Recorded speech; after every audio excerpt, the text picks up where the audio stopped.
Okay, we'll call the meeting to order. Bills and warrants here. We have a motion to approve. I make a motion that we approve the bills and warrants. Second? Moved and seconded. All in favor?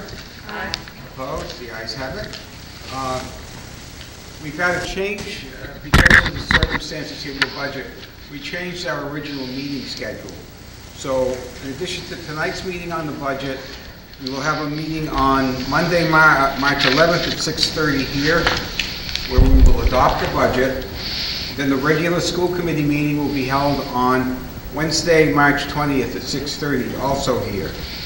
In addition, the facility subcommittee will be meeting March 19th, which I believe is Tuesday, in the central office at 6 o'clock. Correct. And before we get into the presentation, Reverend Flynn asked to say a few words. Yes. Dear colleagues and friends, I'm resigning my seat on the Narragansett School Committee effective March 31st, 2013, due to health concerns. I have deeply enjoyed the opportunity of working with Dr. Rosalie Weiss and Ms. Ruth Miller and the members of the Narragansett School Committee for the benefit of the Narragansett student body. Thank you for your time and commitment to this important task. I wish you and the district the best of luck. Sincerely yours, Stephanie Seaflin. Well, I think we're all sorry to hear that. Very You sweet. have to do what you have to Thank you. do. What we're going to do is we're going to have Ms. Miller's budget presentation, and then we will, it's going to be relatively short, so then we'll open it up for questions. What we do, we want to get out of here, obviously, to go to the town meeting at 7. If we don't get to your question tonight, we will be here as long as it takes on Monday to hear what everything and anything everybody wants to say about the budget. All right? Our mission, or my mission, the school's mission, is by working collaboratively, the Narragansett Regional School District community will embrace their future by honoring their past, supporting their neighbors in the present, and believing their children have the potential to achieve greatness in the future. The challenges that we face right now as a district and as a community, we're challenged to provide a K-12 quality education. We're challenged to keep our students safe every day. It's a challenge to effectively communicate to parents and community members the needs of the school district. We've been trying really hard on trying to improve that communication through Facebook and other YouTube and other ways that are easily accessible 24 hours a day. It's a challenge to uphold all the state and federal regulations. Every single year, there are more and more mandates put down to the school district, things that we absolutely have to do. One of the biggest ones this year was the education evaluation. That takes a daunting amount of time and work on behalf of the administrators, but also the teachers. I think the end result will be something very positive, but in the short term, while we're trying to learn and work through a system that hasn't even been fully designed by the Department of Education, makes it a very large challenge. Supporting our teachers and our staff, that's a challenge that we embrace. We have an excellent staff, we have excellent teachers, and we need to continue to support their work. And the challenge, and one we're here to talk to about tonight, is the challenge of getting budgets passed.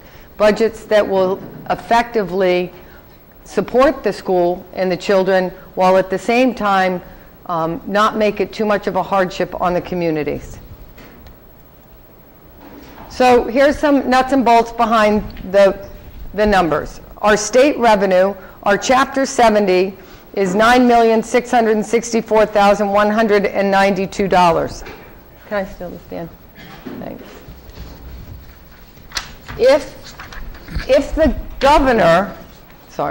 the governor has his way, we'll have an increased sales tax, and with that money, he would like to put more toward the schools. Our Chapter 70 really won't go up that much because of our enrollment figure. We'll get approximately $25 more per student. So our Chapter 70 money increased, but by very little, only $34,500. Our circuit breaker, $326,648, that represents those special education students that cost more than $42,000 a year. We get a percentage of that back as a form of reimbursement. That number is up $38,672. It's great to have an increased revenue here, but don't forget that that represents more special ed students that need really an extreme amount of care. We did have one special ed student move into the district this year who was already in and out of district placement that we really can't duplicate anywhere else. And the cost of that placement is $198,000 a year. That was an unexpected cost that is just part of doing business as a school system. So yes, it's great that that went up, but on the other side, our expenses went up as well. MSBA reimbursement of $100,000. What we did last year was we took all of the notes that we had for the high school, middle school complex and the new roof that you graciously voted for a couple years ago and we got actually put in year before last. That's the last reimbursement from MSBA. They actually decided when we rewrote the notes to pay off all of their portion of the debt. So that is an in-out. It's an income, but it's also an expense on the other side. Charter school reimbursement, $38,875. That is down $23,000. But our out of school, the dollar amount that we need to spend on children leaving the district has increased on the expense side. Chapter 71 transportation, $241,457. As a regional district, we are obligated to transport every child that lives at least 1.5 miles from school. Because it's part of the regional agreement and it's supported by the Department of Ed, we get about a 50% reimbursement for those expenses. The thing about that is there's no guarantee. It used to be 80, 90%. It just keeps dwindling. So our total state aid this year is $10,405,634. That's increased by $93,000 from last year. The district also has revenues. Excuse me. One revenue, it's not really a revenue, it's accession deficiency. Each budget year, if we have money that we have not spent in that budget year, we have it go to excess and deficiency, and we use it to offset not next year's budget, but the year after. So we had $41,000 in excess and deficiency this fiscal year. 3 years ago, 2 years ago, the excess and deficiency number was $300,000. In the years prior to that, we've slowly but surely been reducing that number. This year, it went down $55,000 from last year. So because of our budgets being so tight and because of the limited resources, we use every penny of the budget that we're given, and $41,000 is really way too close to the bottom line because we're not allowed to go over the budget, and when you're talking about a $17 or $18 million budget, getting this close is not really very good. Medicaid, we get about $100,000 a year in revenue. That's consistent with the last few years.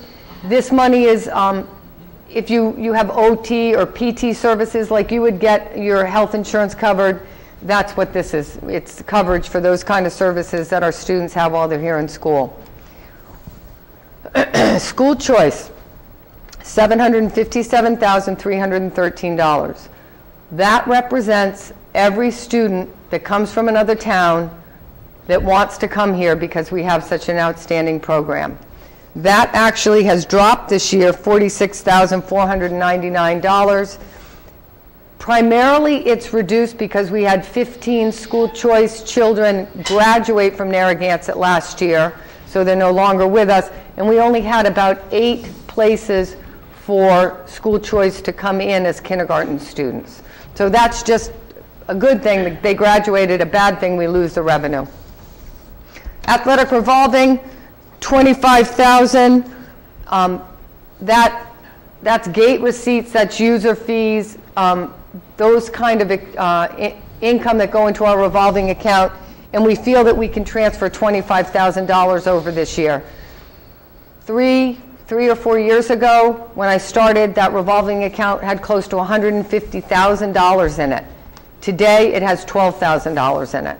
We've been using that money to offset the athletic costs of the district over the last 3 years through the budget crisis. So the decrease in our FY13 revenue is $556,485.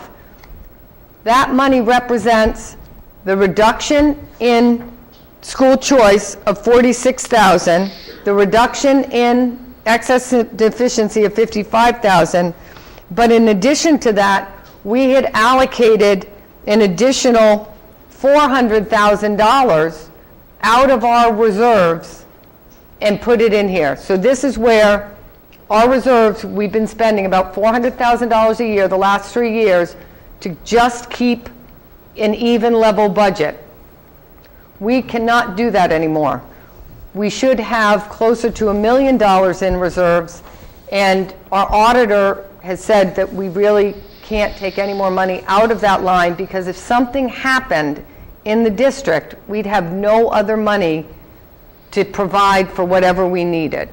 So that's why the decrease from FY13 looks so large. It's because we can't backfill with revenues anymore because we don't have those revenues any longer. Town contributions. The minimum contributions went up for each town. The minimum contribution for Templeton went up $178,032. The minimum contribution for Phillipston went up $12,246. What we did, as what they've done in the past, is there was a pool of override money, which is the second line down. You see additional appropriation. That additional appropriation was $354,316 for Templeton and $75,210 for Phillipston. But in the past, all the towns have given us is they reduce that additional appropriation by the amount that the amount that the minimum contribution has increased. So effectively, over the last 4 years, we have gotten a 0% increase from the towns to the budget. It's been the exact same dollar amount every single year because of doing this, even though inflation has increased by at least 2% annually. Transportation, that's done by pure pupil. Templeton has 81.96% of our population. Phillipston has 18.04%. So we take the total dollar amount and we just proportion it to the 2 towns. We have an override vote. The budget subcommittee recommended that we move forward with this. It's a total of together approximately $848,000. Again, we took the total dollar amount we needed to get to the number, the bottom line, and then we split it by the ratio of the percentage of students from each town. So we're looking at an override contribution from Templeton of $691,086 and an override contribution of Phillipston from $152,113. Debt service, that's the debt service on the roof project and also on the middle high school renovation project. Clearly, there is a typo because Phillipston is not paying the same amount as Templeton, and Phillipston's contribution toward the debt is $97,000 $593,000. So that number's wrong, sorry about that. Budget summary. So you have your town assessments, $7,194,977. You have your state receipts, $10,405,634. You have your district income, $923,313. So the total bottom line of the budget is $18,523,944, which is a 1.98% increase over last year's budget. I've listed the reserve funds that were used in the past to balance this budget. As you can see, 178 in FY10, 159 in FY11, 428 in FY12, 428 in FY13. And we don't have them available anymore. So I think the original budget was 1.9 million that the administrators and everyone put forth. The budget subcommittee had asked me to make some cuts to get it closer to a 2% increase. So these are some of the budget item reductions that took place. We're postponing the high school accreditation. I had called Janet Allison, who's in charge of that organization, and she said it would not be a problem to postpone that. And so we're looking for an spring of FY15 to actually go through the self-study. That's going to save like $38,000. What we would do is we'd have people come out. They come out for a week. We have to put them up in a hotel. We have to pay them food. We just don't have the money to do it right now. We are going to eliminate the math tech position at the middle school. That's non-contracted position. It will be a huge loss. The person filling that position right now has been doing excellent work for us, and we will be very sad to lose that position. We also will be cutting a high school social studies teacher. We currently have 5 math, 5 science, 5 social studies, no, 6 social studies and 5 English. So we just cut the social studies department back by 1 to equal the English, science, and math departments. We are cutting the high school and the middle school advisory lines. We are actually cut them back to what is actually being spent.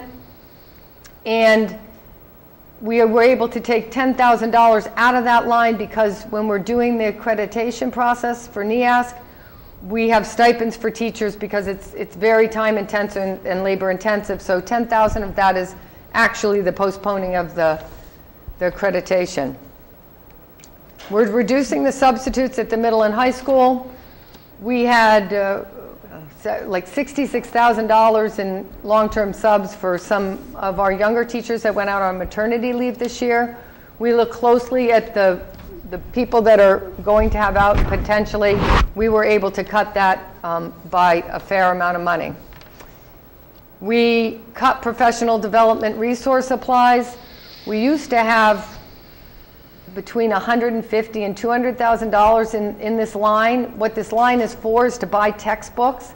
They'd have to go through a process. There was a cycle that people would use, and they'd actually update their textbooks on a I don't know if it wasn't annually, but annually somebody would get new textbooks.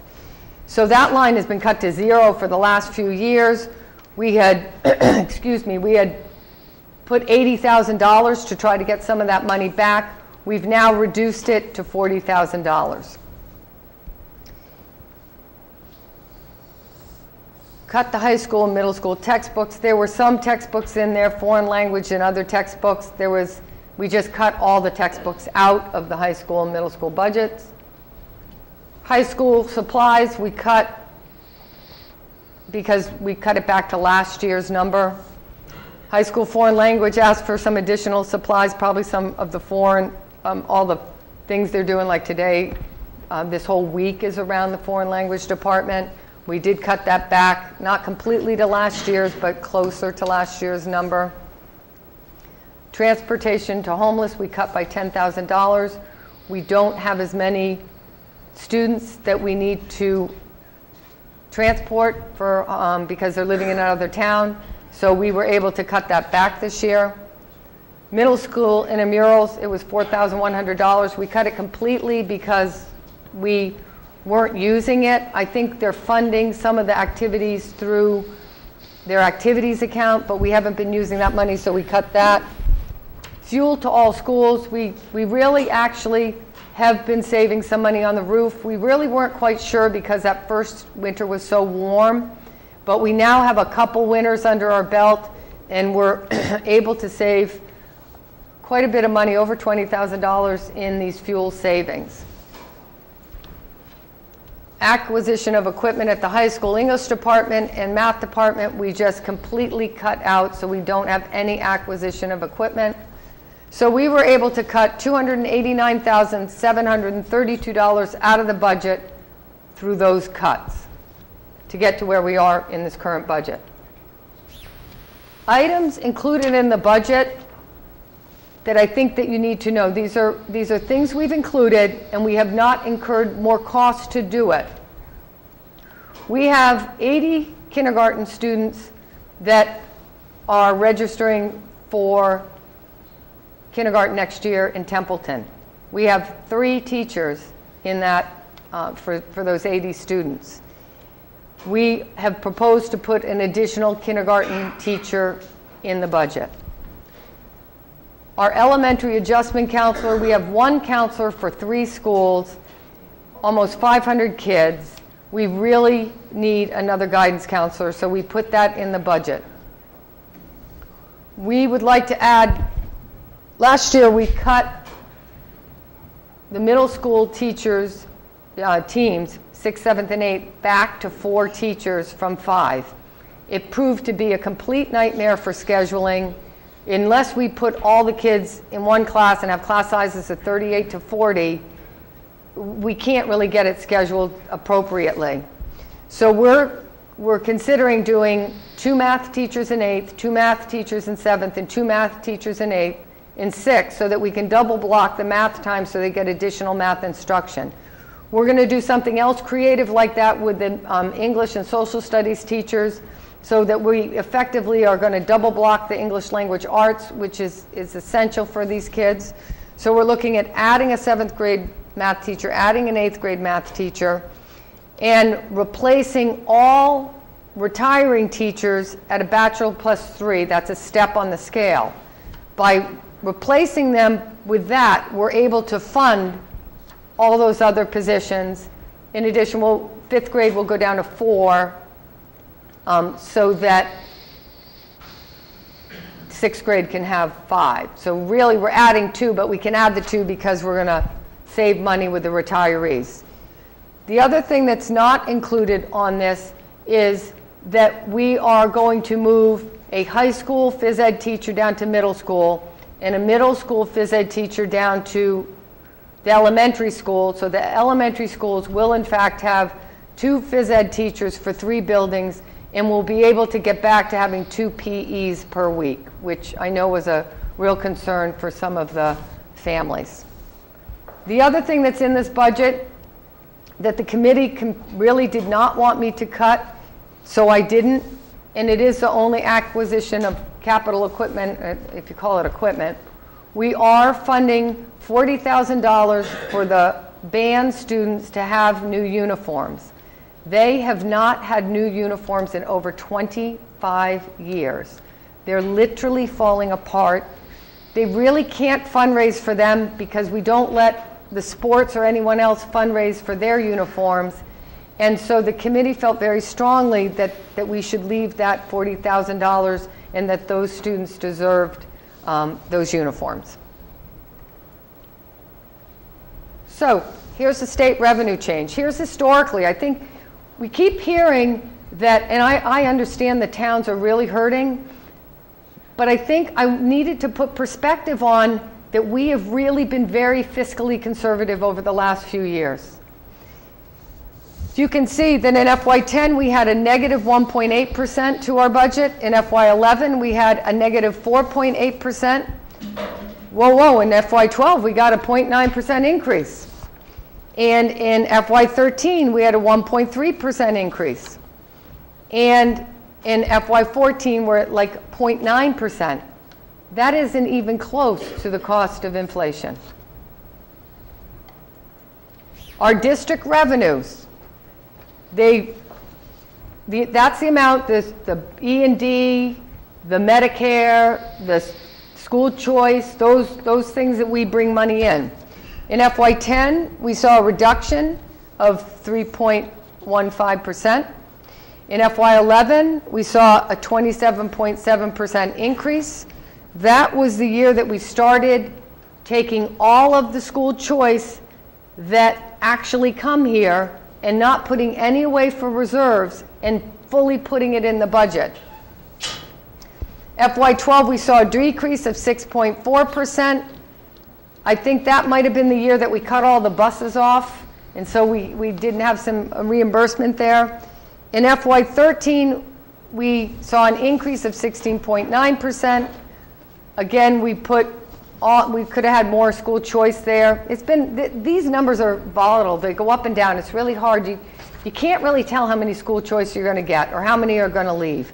Really hard to tell the Medicaid numbers. So these numbers aren't anything you can like rely on from year to year to be consistent funding sources. We'll always get something, but it declines, goes up and down sporadically.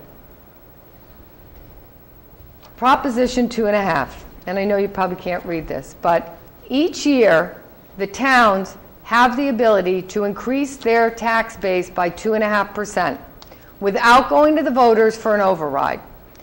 Both Templeton and Phillipston have raised their taxes by this 2.5% over the past 10 years. So because Prop 2.5 says if we want to get $850,000, we have to ask the voters. But if they just want to increase it by 2.5%, they don't have to say a word. You have to understand that take out debt, so the debt on the roof in the building, our budget is considered a town budget and is included in that ability to increase 2.5%. So Narragansett's portion, if you take just our operational budget of the 2.5% increase for Templeton, would have been $110,993 annually, and approximately $554,966 over the last 5 years.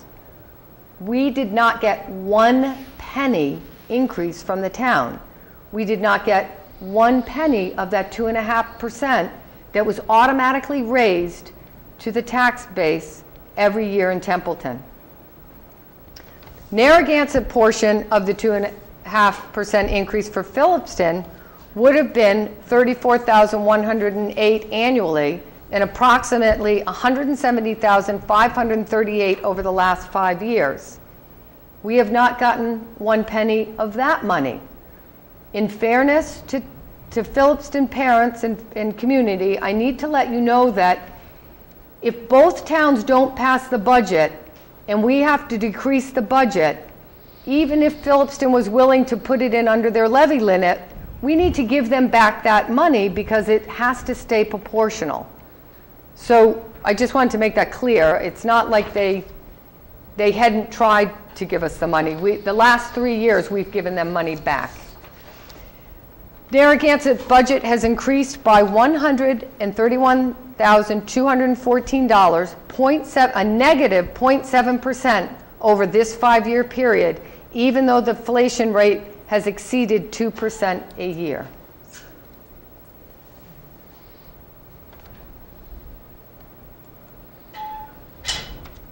Okay, so I continually get asked, so the override doesn't go, what are we going to cut? We need to know what we're going to lose if we cut $850,000 out of this budget. And I'm here tonight to tell you I have absolutely no idea. And I'm going to give you a couple scenarios so it's crystal clear to you that this committee and I do not have a crystal ball to know what's going to happen, and there isn't a list of cuts that we can give you. If we took the teachers that we just told you we were going to add a kindergarten and we were going to replace the retirees, if we didn't do that, That would save $300,000 out of the budget. But you have to remember, every time we lay off teachers, our unemployment and other expenses go up. So that might be closer to a $250,000 cut. So that still leaves us $600,000 to find. If we cut every single sport, every single club, every single activity across the district, it would save us $300,000. But would it? And we'd still have $300,000 more dollars to cut, which the only thing is we could cut half the high school staff. It's not realistic. But this is why we really can't even go there and why we can't understand it. We took the total athletic budget, $286,521. We have 604 kids involved in those activities, in sports. That's huge. That's 40% of our population. We have really active, involved kids, and those really active, involved kids don't get hurt, stay out of trouble, and don't make dumb choices because they're out there with nothing else to do. They're involved, they're engaged, they're healthy. It's a wonderful thing for kids. So if we just take the 268,552, we divide it by the 604 participants. Now I know some are doubled up. This is just an example. You save the cost per student is $444. If we just cut JV, okay, we'll keep varsity, let's just cut the JV sports. We have 80 students involved in JV sports. 80 students times the 444, we would only save $35,565. But if those 80 students and their parents say, I really want to play sports, I think I'm going to go school choice somewhere else, I'm going to go to Gardner, they're free, I'm going to go wherever, you have to take those 80 students, multiply it, and this is actually a low number, I used the lowest number I could find, by $11,738, because that's what we get for them to come school here, we would actually lose $993,000. So how, if we cut 300, can we ever say we're really going to save 300,000? We could lose millions. The next scenario, those kindergarten kids, those 80 kindergarten kids. Okay, well, if we don't add those teachers, right?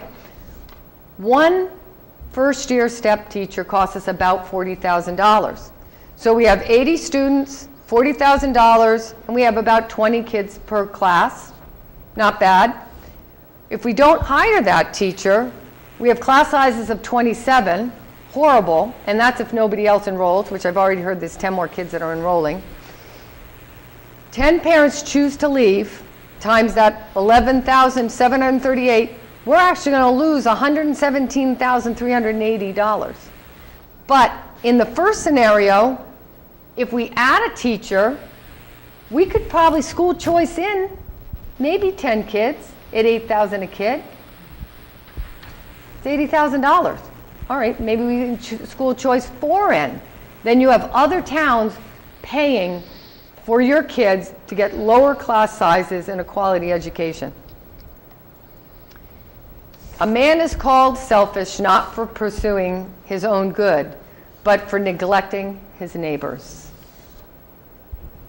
Thank you, and we will entertain any questions you have.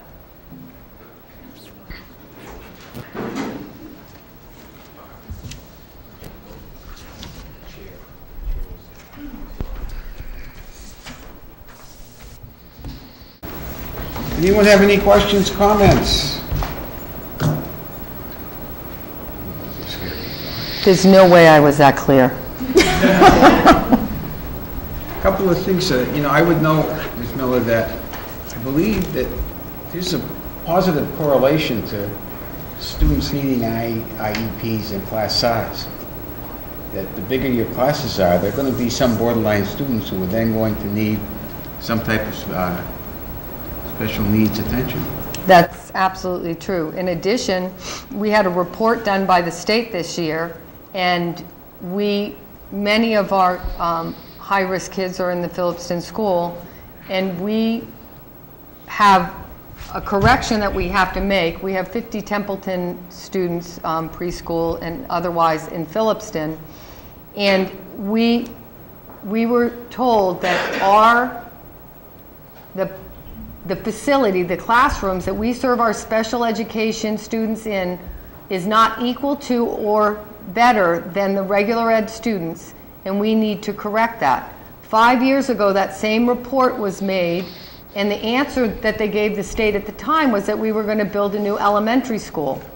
Well, now another 5 years later, 10 years later, we can't do that. So even in these numbers, we're looking at trying to provide the same, if not equal space, which means we're going to have to shift some of our students back into Templeton Center, but as you know, Templeton Center is already full. So even with that, we have many, many challenges that we have ahead of us that isn't even addressed in this budget.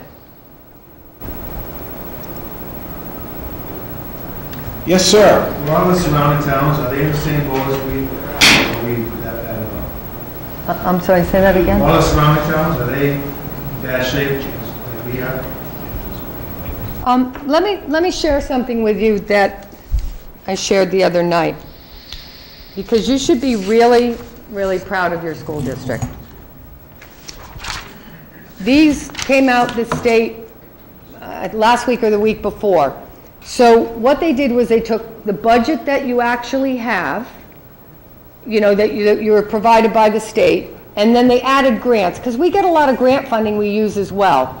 But they put a report out that said, this is how much each district is paying per student, grants and budget combined, okay?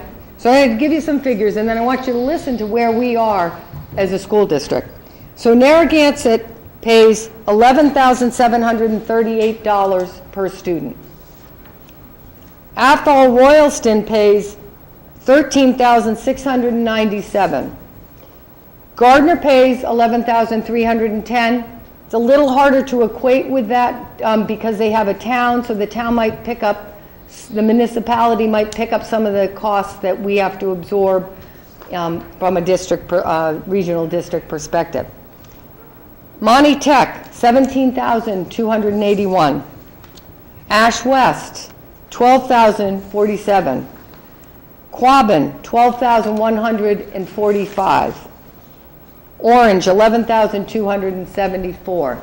But what's great about those, we're the lowest, pretty much. Gardner is just a hair lower. Of all those towns, level 1 is the best you can get, okay? There's 1, 2, 3, there's 4 level 1 high schools, and we are one of the level 1 high schools. Those high schools that had the highest advanced and proficient on the MCAS, and I know it's only one indicator, there's many other, and I can go on all day about what your kids are doing here, but that's one indicator. Narragansett surpasses every other district except for Oakmont does a little bit better, does better in math. So you aren't paying, you're paying substantially less than everyone else, and your kids are doing great. And it's not just, these are all kids. These are 95% of every single student in the high school is either an advanced or proficient in English. 85% are advanced or proficient in math, and 85% in science. And that's a K-12, it's not just your high school, that's K-12 what your teachers are doing. You have kids getting early action into Dartmouth. You get kids that are getting into Amherst College, which guarantees them to go to college at one of the best colleges in the country for no money owed when they leave. You have track team ranked what, 9th in the country or 15th in the country, 3rd in the state. You have your basketball and your football teams. You have a robotics group that's starting up, and they're already doing amazing things. Not only at the middle school, the high school students are getting involved in that. That robotics is going to probably be a class that qualifies for science credit. We have a culinary person that's starting to move the program up to the middle school, to the high school. After school, you have teacher that saw a group of kids that were talking about games and all that. Don't even ask me specifics because I don't understand it. But that teacher went to Mr. Ricken and said, can I start a club with these guys? You have no idea how this has taken off and how many kids that he's embraced. Some, maybe some of those kids that wouldn't join one of the other activities. I think we have like 70 or 75% of our kids involved in athletics or clubs or something. You have one of the most amazing school districts. But it's a slippery, that's why so many people want to come here. Everybody from outside of here knows Narragansett's a great system. But we're on a very slippery slope. It's very scary. I truly cannot tell you, okay, here's $850,000, that's what we're going to cut if you don't do the override. It's just not that simple. Thank you for the question. Mr. Miller? I was just going to add to that also that it's been brought to my attention that Oakmont, Ashburn, and Westminster is going for $1.4, $1.5 million override also. Just to add to that I know they're having issues too. Diane, do you have your hand up? Yeah, I think having it put that way, I mean, I have a long ways to go. My son is only 11, and I'll honestly say that over the years, I've never supported an override until now. Because if we cut much more, where are we going to be, and where are our kids going to be? And what about? I mean, we have great teachers here, and the more involved I am, the more I see. Not that I didn't see that before, but who do a lot of things just out of the goodness of their heart. And to know, I'm pretty sure. Just take the athletics as an example. I have a son who wants to be involved in sports, and that's it. And if he's not going to be able to have that, I don't think I can stay here. I don't know how I can say to him, you can't be involved. I mean, how much more money can we take out of here? We really need to be much more involved in speaking out and supporting. They are our future. They are the people who will lead our town. Maybe they want to leave right now. I did, but I came home, and they may want to come home too. And what are we going to come home to? Where are we going to be? $850,000. It seems like a lot of money, but to take that from them, we would be nowhere. I think Ruth has done an amazing job of cutting the budget and making things do where they are, and the teachers too, who give up their time, but now is the time to stand up. We have to stand up and stand for them, because they can't be that voice. We are. We have to be. Yes, ma'am, do you have your hand? To what Ruth said a minute ago, if we come, looking at the numbers, is this the bottom? I mean, we're bottoming out now. So when it comes to the override, there's nowhere to go. It's just cut.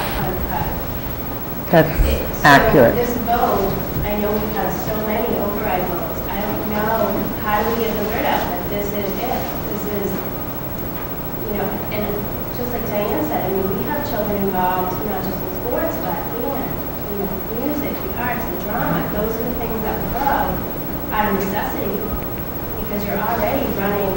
I mean, it's amazing to hear those statistics and how well the district is doing with so little. So, do we have a date? Or has that not been set? Well, we're going to certify the budget next week and put it into the towns. It's up to the Board of Selectmen to set that date. It could be on the date of the annual town election, which is April 30th, but they could also set it on another date too. I have to speak just personally, but all of these different meetings and different dates and different days of the week, I'm never clear on. And we've lived in town for 9 years, and I have still yet to figure out which meetings I should be attending and where the votes will happen and where the meetings are. And I don't know if there's some way to clarify. Are you on Facebook or Twitter? Yes. Facebook? When I got home last night, I put the meetings up and I purposely separated the two meetings for tonight. That definitely helped, and even being able to go back and look at that. And we could maybe try to do a school committee calendar, that like a Google, we can try to do just maybe a meeting calendar separate from all those other events. But if anybody has any other idea, I'd be happy to hear it. Yes, ma'am. When I was at Oakmont quite a few years ago, we had tried to pass an override then. Could you speak up a little bit? Sure. When I was at Oakmont many years ago, we tried to pass an override, and the way that we did it was by getting the athletic teams and getting the kids and making signs and standing on street corners and waving at cars, because I think sometimes if you have the kids put a face to the, that they're the ones in need, that helps. I know the person who does the Council on Aging newsletter, maybe we could write something for that. If we could try to show that we're trying to come together as a town and not just like the school versus the elderly, maybe that might help. Those are great ideas. Anyone else? Can I just, oh, sorry. Go ahead. Kelly.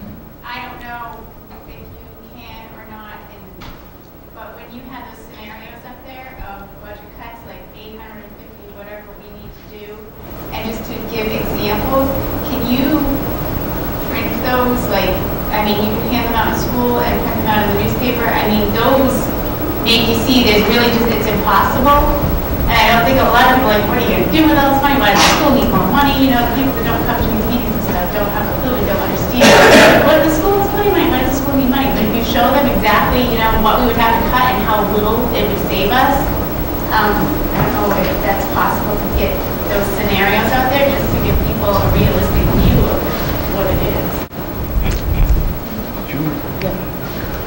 When you were asking about what you can do, in 2007, Mr. Miller and I were at meetings with Dr. Hemmond, and I went out with a bunch of band kids in uniform.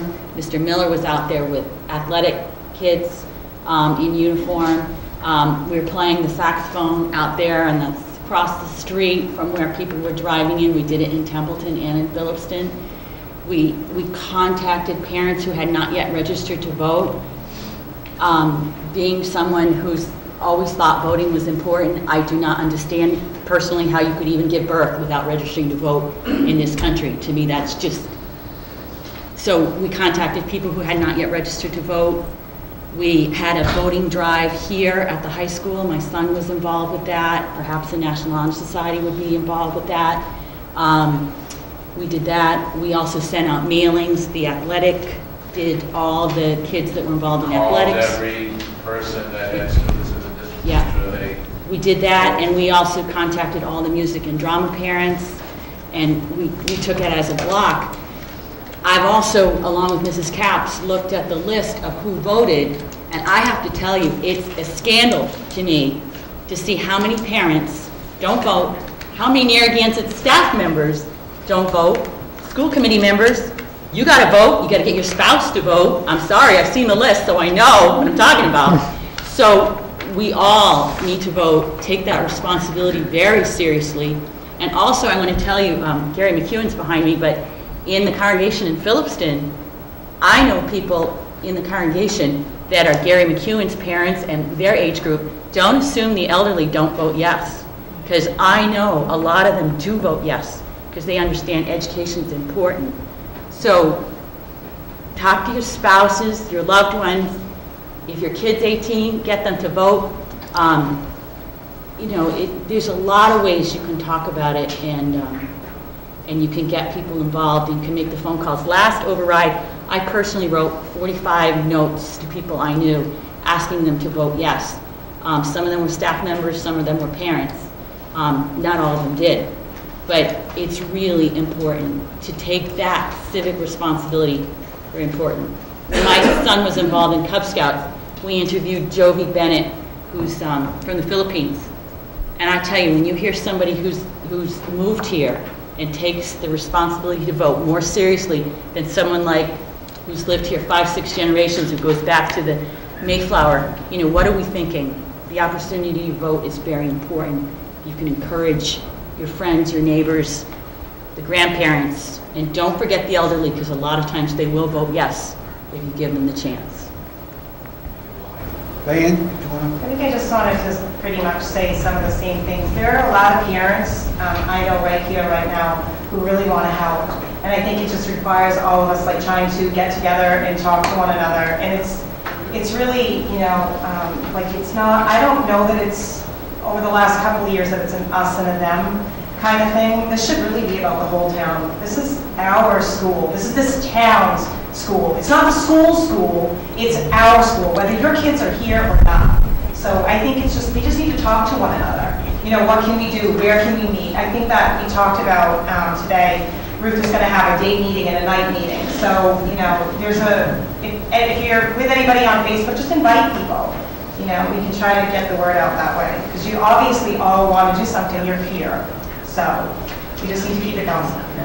Well, I think at last year's override, I think we got around 300 votes for it. Stop and think, there's 1,400 kids, it's going to be at least 2,000 parents. And we have to do a better job of getting people out.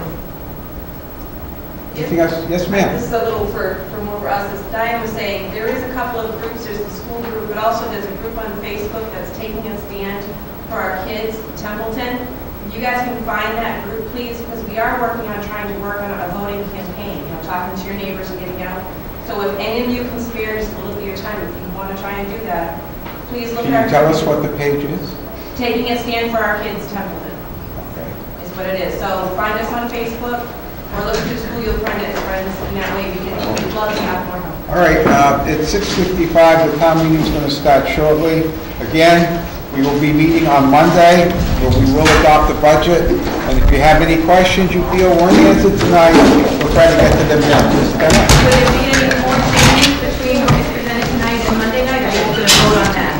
I'm sorry? Would there be any changes from what was presented tonight for the school board to vote on between now and then?